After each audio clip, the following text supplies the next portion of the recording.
light of night. Take these broken wings and learn to fly all your life. Greetings, guitar engineers. I'm Desi Cerna, and in this video I have another installment of How Does This Song Work featuring Blackbird by the Beatles. This song was written, sung, and played by Paul McCartney. It features a combination of finger picking and finger strumming, some compound third intervals, some chromatic voice leading, and a key change. Before we dive in, I'm playing a PRS SE Angelus acoustic electric guitar, and I'm running it through a Fishman Aura Spectrum DI straight into my mixer, and then I'm adding some reverb.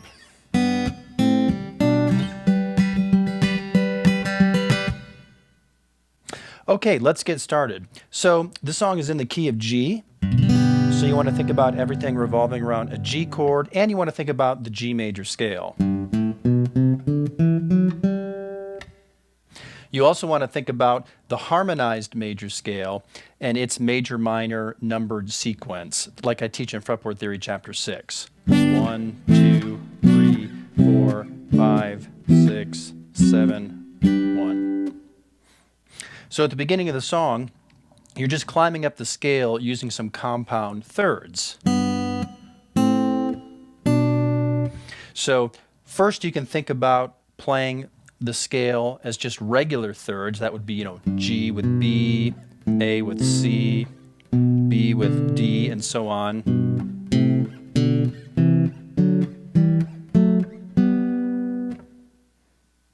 Then what you do is you take those third intervals and you transpose them up an octave, but you leave the root notes in the same position. So G and B would become this, or you could use the open second string,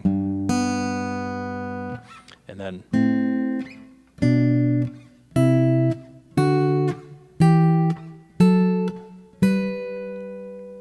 so you can work that out. Here it is again, starting from G. I'm going to make use of some open strings here. G, A and C, B and D, C and E, D and F sharp, E and G, F sharp and A, G and B. So if you really want to understand Blackbird, you want to play through the G scale using these compound thirds, because that's what the song is based on. You're kind of using that as a template. Now there's more to it than that, but this is really where you want to start. So I'd recommend that you rehearse playing that up, forward, and backward.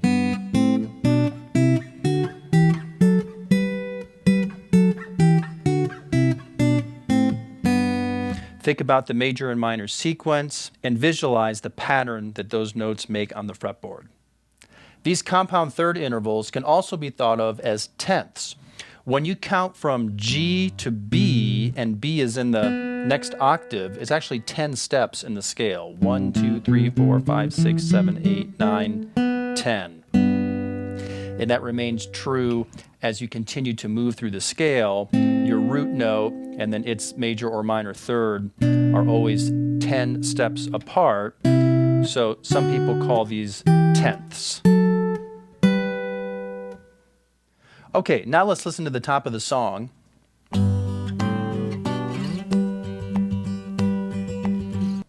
So you're starting in the G scale here, and you're playing the compound thirds, going up 3 steps in the scale, and then you come all the way up to G here at the 10th fret. So that's what your fretting fingers are doing. Now let's talk about the finger picking technique. So I'm plucking G and B with my thumb and index finger, and Paul McCartney plays all of this using just 2 fingers, plucking some notes together and then strumming in between with his index finger. You can see this clearly in some videos on YouTube if you search for them.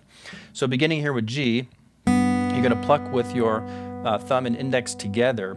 Then you're going to flick your index finger down, and you're going to kind of aim for the 3rd string G, but you will probably hit some of the strings around it, and that's okay. And you do that after each compound third here.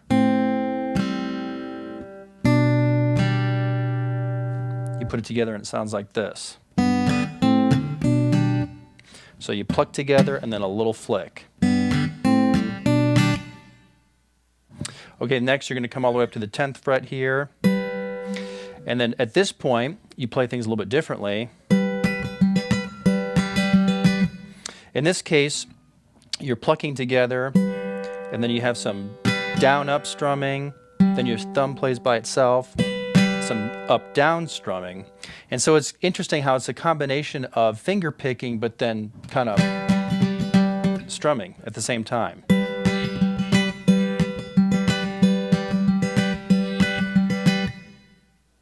Not something that you would typically do in a finger-picked song, but apparently this is a technique that Paul McCartney was very comfortable with, because that's how he plays this song. Blackbird singing in the dead of night. Take these broken wings and learn to fly. Okay, so next we have some chromatic movement that's introduced. But before we play the chromatic movement, you should think about this as going from chord 4 in the G scale, C, to chord 5, D, to chord 6, because that's basically what's happening. And then you're going to add some chromatic steps in between.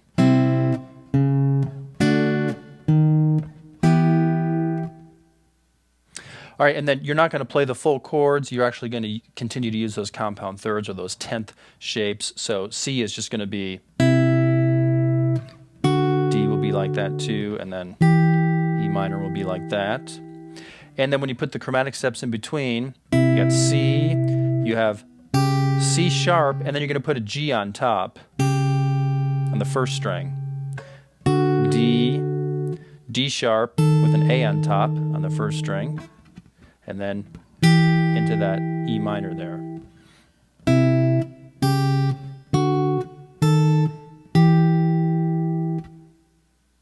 You're going to put some of those finger flicks in between, and then once you get to the E minor, you can play that full finger strum pattern. Learn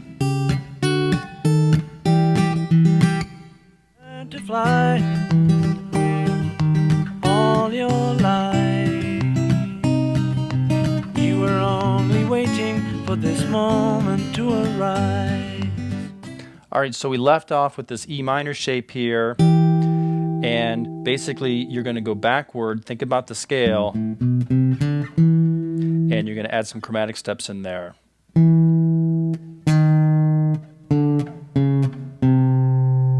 So that's E minor, drop your index finger, here's the D shape, then you go down, C sharp with G on top, and you're back to C. So you have some chromatic movement that goes up the fretboard and down.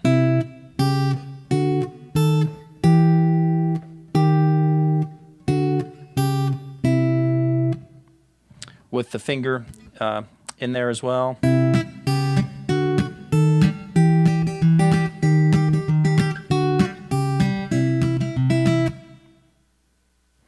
And then from here, you have more chromatic movement, this time moving along the second string.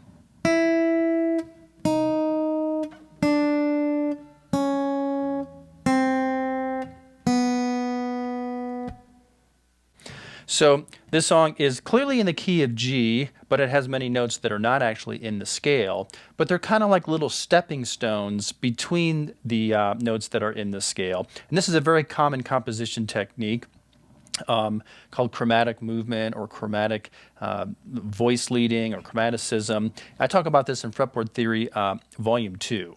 And McCartney, being a musical genius and a very talented writer, was able just to take advantage of this half-step movement just to add some more interesting movement and to the chord changes and some more color to the chord changes. But it's still kind of all built on top of the major scale, which is why it's so important to understand the major scale, its construction, and how we harmonize it to create intervals and build chords. And hopefully now with what I've illuminated here, Blackbird doesn't just seem like a bunch of random notes and random chord shapes, and you see that there actually is logic to it. So back to that downward chromatic movement along the second string that starts once you get back to C.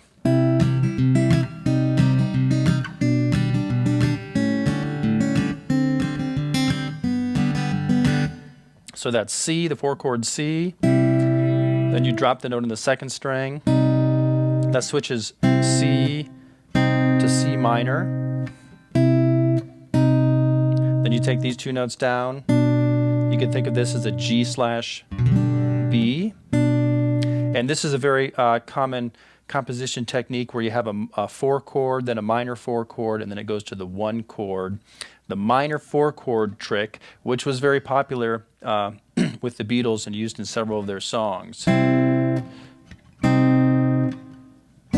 I play it like that, you can hear how that works together in those changes.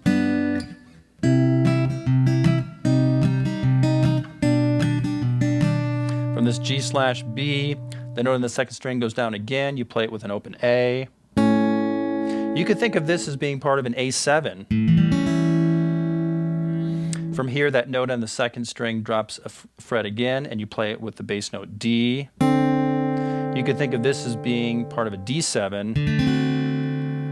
And then the note on the second string drops again to the open second string B with G in the bass, and that's a G chord. So those last few chords are like A7, D7, and G.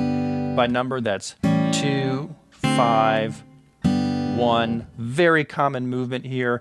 We're playing the 2 chord, which is normally minor, as a dominant 7th. That's a secondary dominant. So it's got a nice push to the D, and the D, of course, has a nice push back to our tonic G. And I talk about all of this stuff in Fretboard Theory, Volume 2. And these are really common composition techniques that are not only used by the Beatles, but just music in general. Starting from that C.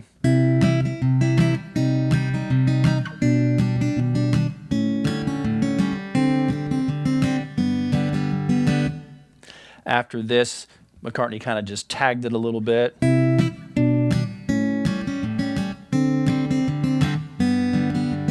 By playing through some of those same chord shapes. All right, after this verse, you have another verse, and that is played in the same manner. And then we have a chorus, and things change in the chorus. Blackbird fly, blackbird fly, into the line of a dark black night. All right, so when I first learned this song years ago, first off, I never actually picked it right. I thought it was all finger picking. I didn't realize he was using some of that finger strumming. It's kind of an important part of the feel and sound of the song. But when I got to this chorus, I was always very confused because I was using shapes that were very similar to what are used in the verse, but they were different. And now some of the shapes that were 1 fret apart are now 2 frets apart, or vice versa. And I would often get lost and confused and hit the wrong notes. And then I realized, wait a minute, this is a key change, and it's actually using the same compound thirds and the same harmonized scale. Everything is just shifted down a whole step. So instead of playing the G scale,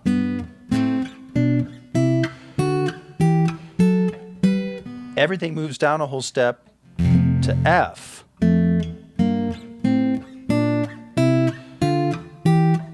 Same major scale formula, same shapes. Here's your 4 chord. It's now B flat, 4, 5, 6, 7, and then there's 1. You start on 1, that's F at the 8th fret, and you move backward in the scale.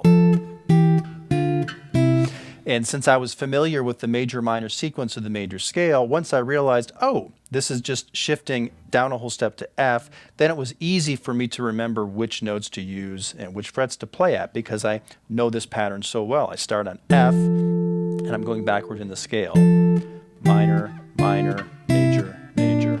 If this is 1, 7, 6, 5, 4.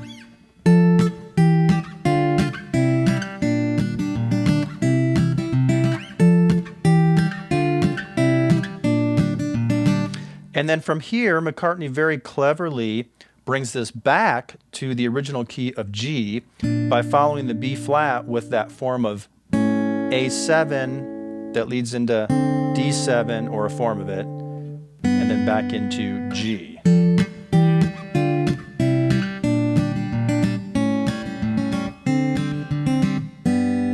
And then he's right back in the key of G, and then you continue using ideas that were used previously in the intro and in the verses.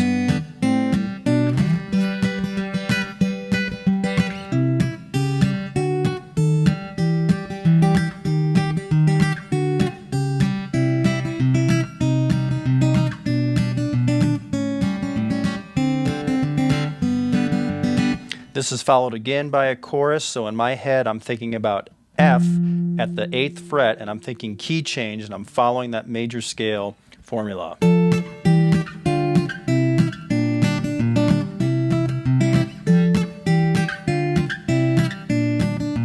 then from here I'm thinking A7, D7, back to G, the original key of G.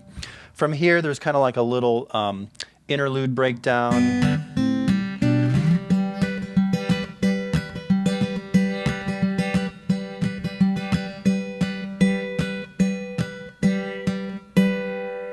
Nothing new here, just using stuff that you used previously in the song. There's a little slide down.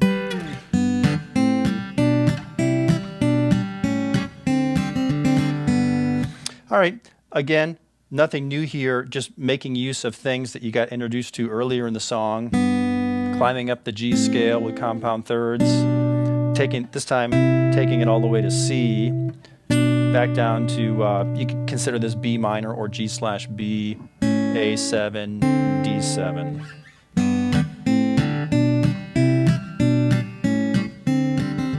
This takes you right back into another verse.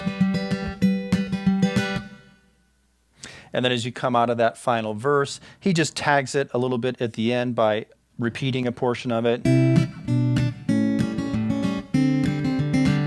then the song ends. All your life, you were only waiting for this moment to arise. You were only waiting for this moment to arise. You were only waiting for this moment to arise. All right, so that's how the song Blackbird by the Beatles works. So again, some interesting things in here. The finger picking technique might be new to you. Maybe you've done some finger pattern picking, but you never did this technique where you pluck and then strum with your finger. It requires some extra kind of muting with your fretting hand fingers in order to keep some of the unused strings quiet. We also have some use of compound thirds, which might be new to you, making use of that harmonized scale. We have use of chromatic movement, and this is something that can be really confusing if you don't understand the key and the underlying scale, because you just kind of see notes all over the place. You see, it seems like you're playing notes at every fret. It can be really difficult to determine your key or scale. But we can see that this all fits right into the G major scale. You think of that as kind of like a template, and that chromatic movement is just using some of those notes in between, like stepping stones, if you will. Finally, we have a whole step key change where everything moves down a whole step from the G scale to the F scale. At least that's how I view it. It may not necessarily be notated that way. If you look at the sheet music, they might just keep the key signature G major and use accidentals to get all the correct notes. But for me, I recognize that I'm actually shifting down a whole step, and I'm following the formula of the F major scale at that point, and that really kind of helps me track things and get the right fingerings and notes.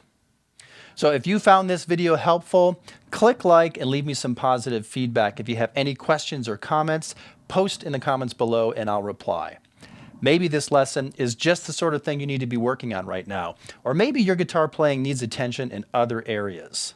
If you need help determining what you should specifically be working on right now in order to get your guitar skills together so you can move forward and reach your music goals, go to my website, guitarmusictheory.com. Answer the question I ask you about your playing, and I'll send you free custom video instruction calibrated to your current level.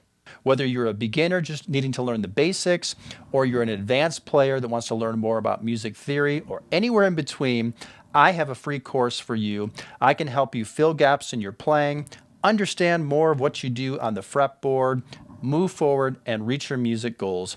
Go to guitarmusictheory.com now to enroll in your free video course. You can click on the link in the video description. All right, well, thanks for watching. I'm Desi Cerna. Before you go, be sure to subscribe to this YouTube channel. Click on the notification bell to receive alerts when new videos are uploaded. Then keep playing and stay tuned for more.